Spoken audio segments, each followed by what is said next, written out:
Welcome back to Access Anime. My name is Henshin Ikeda, and today I'll be doing a walkthrough and review of Blast of Tempest episode 11. Now, if you remember from last episode, we see Natsumori versus Mrs. Yamamoto, and the end result being Natsumori's the winner. However, sadly to say, that fight was not worth watching because all we got to see was the beginning, the middle, and the end. Just little cutscenes. We didn't get to see it played out. So, yes, I did feel kind of robbed. Now, moving on past that, we see Hoshimaru come out of nowhere and stop Natsumori from leaving. And we don't know why he is there, what side is he really on, other than Hokei's side, or at least that's what he said, and why did he have a cookie offering it to Natsumori as a snack? I just thought that was funny, and I had to point that out. Now moving on past that, we are taken to Yoshino, and Yoshino is still stalling for time for Hokei's to, come back to reality, and he's trying to bluff his way into getting Muohara back on his side. Now at the same time, Seimin is doing the exact same thing. He's stalling for time as well, so the tree can eventually be revived. So each side is stalling for time, and I just thought I'd mention that. Now again, toward the end of the episode, we see Hokei's. She has snapped out of it, and she is back. She's back with a vengeance, and it's amazing. But it was about time, that's all I can say.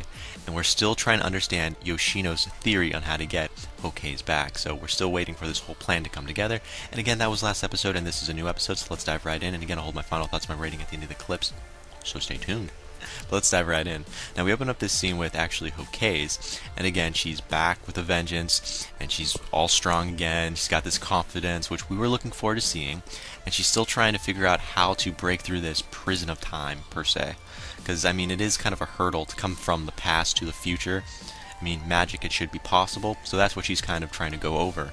And moving on past that, we do find out Seimin is very gloomy, he's depressed, and, who really gives a shit? Because you know what, no one really likes you right now. You're just a sore loser. That's all I can say. Now, we do find out Hokei's, I believe it's Hokei's who points out that it's a possibility that you can actually transport her body to the present, probably. At least that's where we were at. But however, there are objects of equivalent size and shape that are required, that are needed to pull this off. At the same time, the portion of the actual spellcaster has to be larger with their body parts in the connection. If that makes any sense. I didn't really understand it how she was saying it, but I'll get to that later. Moving on, now we are taken to a different scene with Muohara, and he does mention about Hokei's skeleton. So this is a key thing he mentions, which makes a lot of sense. Hokei's skeleton is in the past, and it's in the future. So technically she's in both time zones right now. So what's stopping her from being in the future? I mean, it's kind of a key to breaking through this prison of time. But again, I'll get to that later. Moving on, we are taken to a different scene with Hoshimaru. Kind of a laugh out loud moment in my opinion, but then you take it seriously toward the end of this scene. But the build-up is he's talking to Natsumori, and he's telling Natsumori the only reason why he jumped in and saved Mrs. Yamamoto, was because of her boobs that were bouncing. And I was like, what? Now you have the sarcasm, or should I say the humor to say that? Really? He picks a horrible time to make a funny joke like that, or at least I assume he was joking because I don't think he was being serious. But moving on past that, Hoshimaru, you're wondering a little more about his background in my opinion, and we see apparently Natsumori mention that he's a master. I was like, what? So Hoshimaru's a master, and we see a little fight scene between Natsumori and Hoshimaru per se, more or less Hoshimaru pushing off Natsumori, who was kind of attacking him. And it looks like he used magic, but I can't really back that up. But I was like, why would you call him a master? Not like a master and slave type of relationship, but like a master of the martial arts type of title. So I was like, huh? And apparently, again, Natsumori brings it up that Seimin was the one that told him that Hoshimaru was a master and that he should be reckoned with. So again, I have no idea what he really meant by that. I just thought I'd mention that as well. Moving on past that. Now, again, apparently Natsumori wants to do a tactical retreat. This is why Hoshimaru was actually attacking him, because apparently Natsumori decides to throw in his cards. He's like, you know what, I'm already weak on power, so now he's attempting a tactical retreat. But again, Hoshimaru ends up stopping him, so it's a no-go. I just thought that was worth mentioning. Now moving on to the next scene. Now we are taken back to Muohara in general, and he's trying to tell Hokei's, I guess that, okay, your bones, they're over here, and they're over there. How do you transfer them in general? I guess that's the end result of what he was trying to say. I mean, isn't it possible for you to transfer your body from point A to point B in this little time structure? I mean, think about it. Your bones are here, your bones are there. there's your skin and your soul, just transfer it. So there's no time paradox. There's no, paradox because of that. And that actually makes sense. I know that kind of how I'm describing it, it doesn't, but I'll break it down if possible. Now, apparently the rest of her physical body is on top of the skeleton. Her physical body is the skeleton. I mean, that's part of her, right? So if you think about it, I'm trying to make sense out of this for everyone out there. You have her skeleton in point A, skeleton in point B. Again, if you take her physical body, her physicalness, and transfer it into the present, there you go. It makes sense. I mean, she's not breaking any time paradox. There's no two of Hokases in one time, if that makes sense. So Hokase is definitely on board with how it sounds, just transferring herself through time, but still keeping her skeleton in both times, so there's no time paradox. And again, she's okay. She loves it. She's on board with it. Now, again, we are taking to a different scene, and this is kind of more problematic scene in my opinion, because we see Okays, and she points out a flaw that she still needs to bring an offering to do this whole, transfer of herself to the future. And that definitely is kind of a flaw there. She needs an offering. But however, Seimin butts in, and he was about to say something, and we don't know what, but we are taking to a different scene. Now, this is more or less an update because we see the government, and they're just pushing these barriers down. It looks like they have an all-out strike with their air force about to happen, and we're taking to a different cutscene with Tetsume. And now it's being pointed out to Tetsume that the first barrier, it's gone, it's fallen. And however, the second barrier, there's tremors within it. However, he just keeps pushing on to ignore everything and just focus on the revival of the tree. That's his main goal. And then we're taken to a different scene with the government, and they're reporting, apparently the government now is reporting that there are all these fruits that are appearing and they're heading toward Mount Fuji. So that's kind of interesting, because you know what? Those fruits, yeah, they contain the Black Iron Syndrome. They cause Black Iron Syndrome to people that don't have magical items or who are not mages in general. So this kind of makes sense. I mean, eventually these fruits were going to appear somewhere. However, the outcome of this is that the pilots, as well as the Navy and everyone else around, now have the Black Iron Syndrome. So now the government is failing. Just when they were about to have an all-out attack and break the last barrier, what happens? The fruits appear, and now they have Black Iron Syndrome, so all the pilots are crashing into the ground, the Navy's being destroyed. Yeah, I kind of saw this coming, but I was hoping it wasn't going to be like this all at once, but it makes sense. Moving on to the next scene, now we are taken to Seimin, and he's confirming what Muharu was actually saying about transferring, Hokase's her remains from one time zone to the next time zone. Well, I should say from the past to the present, as long as her skeletons are in both, as long as they stay intact and they're not in the same place. It kind of makes sense. And he does point out that there was a barrel that he had his blood soaked in. So I thought I'd mention that again.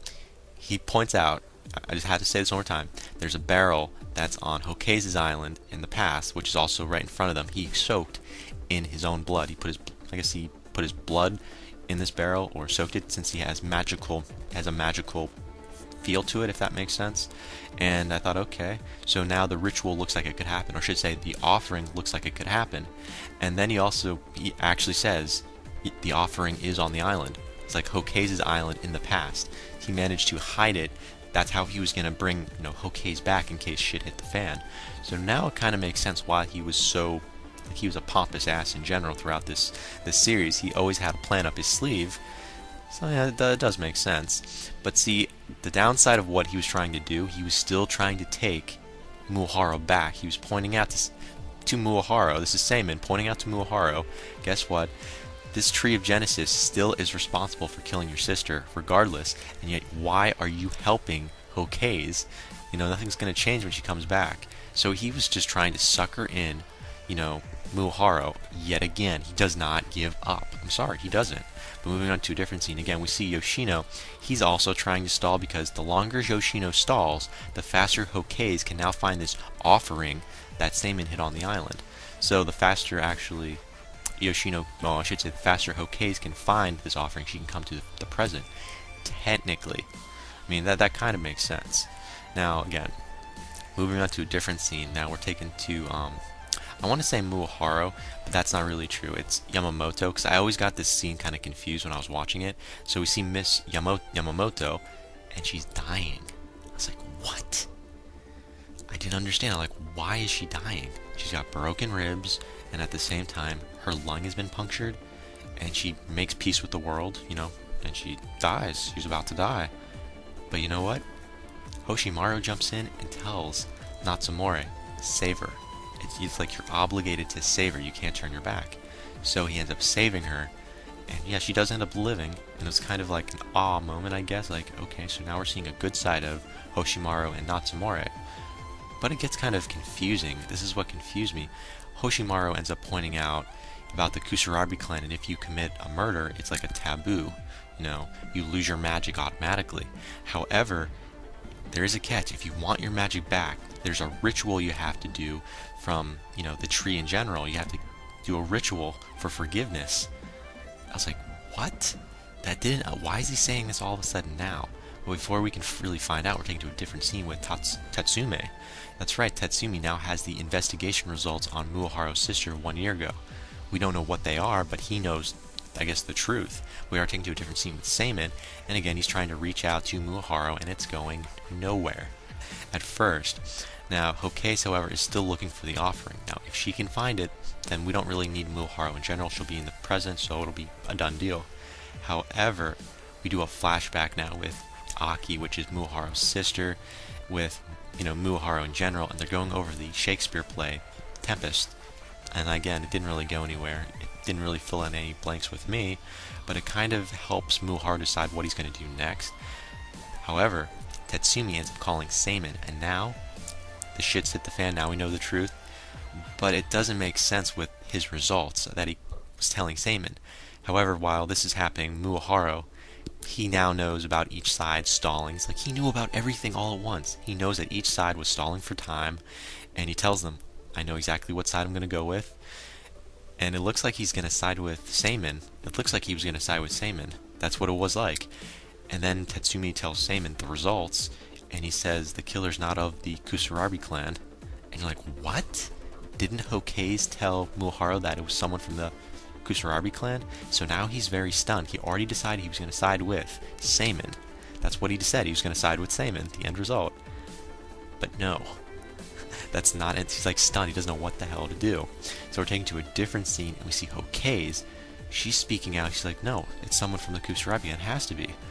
So she basically comes up with the assumption about a mage that's probably from the Exodus. You know, because, you know, she's the princess of this. So they're talking about a mage of the Exodus. And you're like, okay, what does this really mean? Well, if you think about it, if you commit a murder in the Kusarabi clan, you no longer have magic, so you're no longer underneath their radar. So, of course, Hokage wasn't able to see the person who took out Muoharu's sister. He or she's no longer part of the clan. So it leads you to the assumption Hoshimaru is probably, yeah, the killer. I was like, what? And again, that's where the episode ends. Final thoughts? Is Hoshimaru the killer? He wasn't outed out in this episode, but we were leading up to that. We don't know, but it looks like it. It smells like it.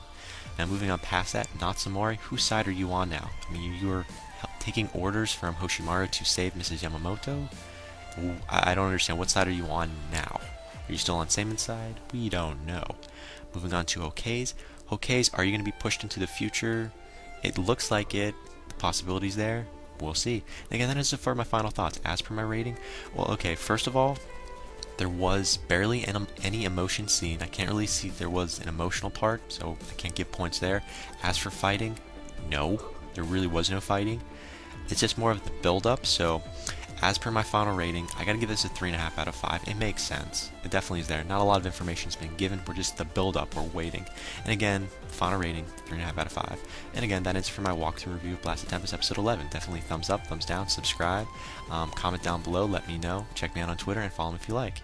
And again, let me know what you thought of this episode. Let me know what you think's gonna happen in the next episode coming up. And again, that ends it for now. Guys, I gotta hit the bricks. I gotta go. And before I go, I gotta say it. You can't stop the access, but you can watch the feed. I'll see you later, guys.